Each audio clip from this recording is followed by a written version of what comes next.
When you look at the best in the world, Formula One drivers, Olympic swimmers, elite athletes, you might think they're superhuman, but they're not. They've simply learned how to consistently access what we call peak performance. So what does that actually mean? Peak performance is when your mind and body are fully aligned, when your energy, focus, and actions are optimized so you can operate at your absolute best, not just once in a while, but over and over again. Let me explain how.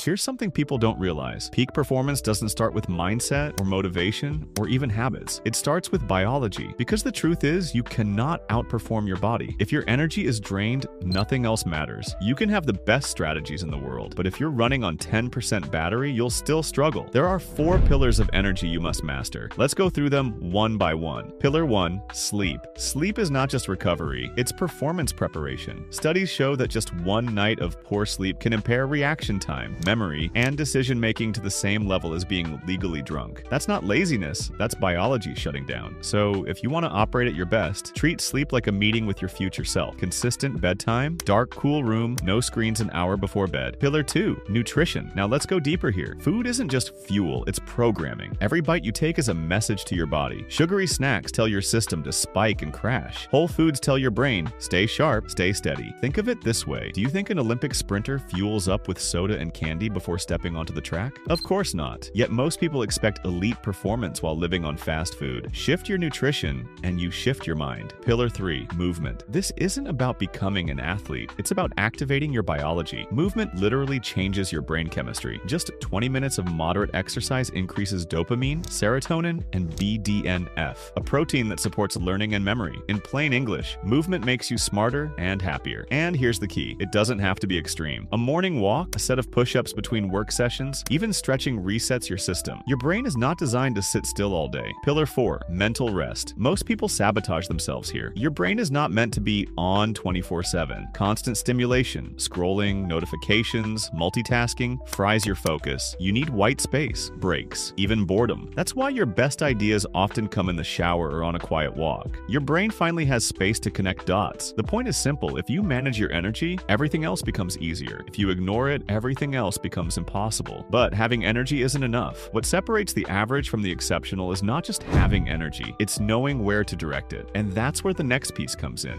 focus.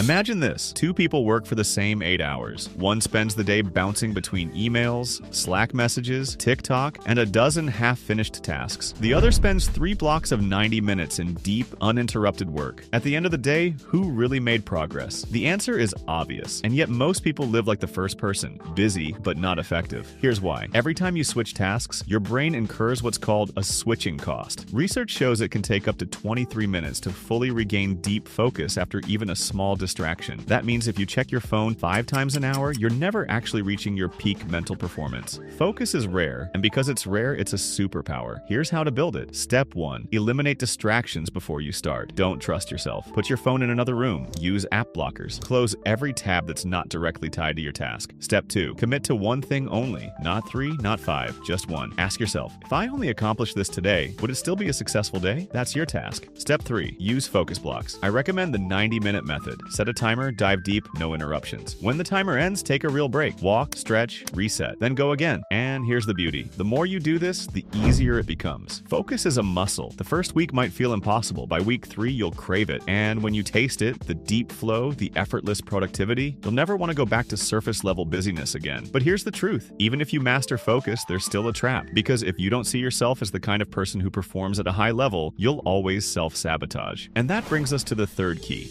Most people think peak performance is about goals. They say, once I achieve this, then I'll become the kind of person I want to be. But that's backwards. High performers don't start with goals. They start with identity. Formula One drivers don't wake up and say, I want to drive fast today. They live as racers. Their training, their nutrition, even the way they think, it all flows from the identity of being a driver. That's why they can perform at such an elite level under pressure. It's not something they try to switch on. It's who they are by default. The same principle applies to you. They don't say, I want to run a marathon. They say, I'm a runner. They don't say, say, I want to build a business. They say, I'm an entrepreneur. Here's why this matters. Your brain craves consistency. If your identity is, I'm just someone who tries to work out, then every workout feels like a battle. But if your identity is, I'm an athlete, working out isn't something you try to do, it's simply what you do. Here's a practical way to reframe. Instead of asking, what do I want to achieve? Ask, who is the type of person that achieves this? Then start living as that person immediately, even in small ways. Want to be a writer? Write 1 page a day. Want to be productive? Ask yourself in each moment, what would a focused person do here? Over time, these small identity-based actions compound. Habits stick because they match who you believe you are. And once your identity shifts, peak performance stops being forced. It becomes natural. But even if you master identity, focus, and energy, there's still one more dangerous belief that quietly holds people back. And it's the idea that motivation is what drives success. Let's break that myth right now. Here's the truth. Motivation is the biggest scam in self-improvement. We're told to wait until we feel inspired. But think about it. If your entire success depends on how you feel in the moment, you'll never be consistent. Some days you'll be on fire. Most days, you won't. Motivation is like the weather. It changes constantly. Performance can't depend on something so unstable. The highest performers in the world don't rely on motivation. They rely on systems and structure. Think about Michael Phelps. At his peak, he swam 6 days a week, training around 50 miles weekly. Do you really think he felt motivated every single morning at 5 a.m.? No, he didn't need to. He had a system. Wake up, swim, eat, rest, repeat. Choice was removed. Resistance disappeared. And this is the secret. You don't need to feel like doing something to do it. You just need to make doing it the default. Practical examples: don't rely on willpower to eat well. Don't keep junk food in your house. Don't rely on discipline to work. Block distractions in advance. Don't rely on motivation to exercise. Schedule it like an appointment you can't miss. Once you build systems, action comes first, and motivation follows. And that's how you reach peak performance consistently, not occasionally. Even if you master energy, focus, identity, and systems, there's one thing that separates good performers from truly elite ones: the ability to measure, reflect, and adjust. Peak performance isn't static. It's a process. You need a feedback loop to know what's working, what's holding you back, and how to keep improving. Here's how to start. Step 1. Track your inputs, not just outputs. Most people only care about results. Did I hit my sales target? Did I finish the project? That's important, but it's not the full picture. Track the actions that lead to results. How many focused hours you put in, how consistently you exercised, how well you slept, or how deeply you practiced a skill. Step 2. Reflect regularly. Set aside a few minutes each day or week to ask yourself, what worked? What didn't? What drained my energy? What helped me focus? Writing this down is powerful because it creates awareness, which is the first step toward change. Step 3. Adjust your systems. Feedback without action is wasted. Use what you learn to tweak your routines, your environment, or your habits. Maybe your morning energy spike is wasted on checking emails. Shift it to deep work. Maybe your workouts feel forced. Reframe them as part of your identity. Small changes compound over time. They reinforce the habits and identity you're building.